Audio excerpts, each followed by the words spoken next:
हरदोई में मौसम का बदला मिजाज, अचानक बढ़ी गलन, नहीं निकल रही धूप, कोहरा भी छाया। हरदोई में मौसम का मिजाज एक बार फिर से बदल गया है और सर्दी ने पुनः वापसी कर ली है। बर्फीली हवाओं से गलन और सर्दी बढ़ी है तो कोहरा भी बढ़ने लगा है और बादलों की वजह से धूप नहीं निकल रही है, जिससे जनजीवन एक बार फिर से प्रभावित हो रहा है। धूप न निकलने की वजह से और सर्द हवाओं की वजह से सर्दी भी बढ़ी है।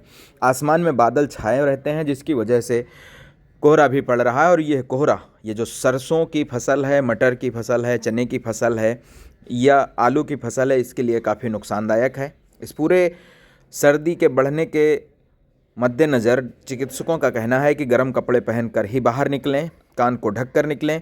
मौसम में हो रहे बदलाव से बच्चों के साथ बड़े और उम्रदराज लोग सर्दी जुकाम और बुखार की चपेट में आ रहे हैं। थोड़ी सी लापरवाही से लोग बीमार पड़ रहे हैं, तो लापरवाही ना बरतें और गर्म कपड़ों का प्रयोग अवश्य करें। कुछ दिनों से लगातार धूप निकल रही थी तो गर्मी का एहसास दिन में होने लगा था, लेकिन मौसम ने अचानक से एक बार फिर से करवट बदली है।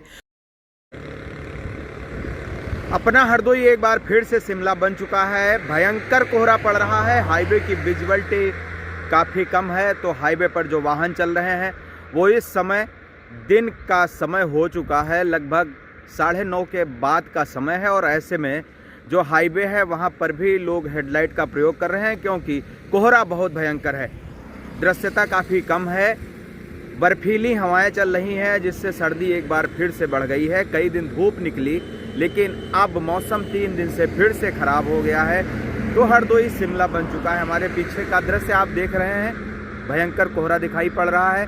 पीछे सरसों का खेत है और उसके बगल में चने का और मटर का खेत है। तो ये जो कोहरा पड़ रहा है, ये सर्दी पड़ रही है। ये सरसों क्योंकि इस समय लगभग अधपकी हो चुकी है, और जो मटर है उसमें भी फल आ चुके हैं, चने में भी फल आ चुके हैं। तो ये कोहरा इन तीनों फसलों के साथ ही जो आलू है उसके लिए भी नुकसानदायक है, लेकिन ये कोहरा गेहूं की फसल के लिए काफ़ी फायदेमंद है। जिस तरह से मौसम ने रुख बदला है, बरसात हुई है और बरसात के बाद अब फिर से कोहरा शुरू हो गया है, तो ठंडी एक बार फिर से बढ़ गई है।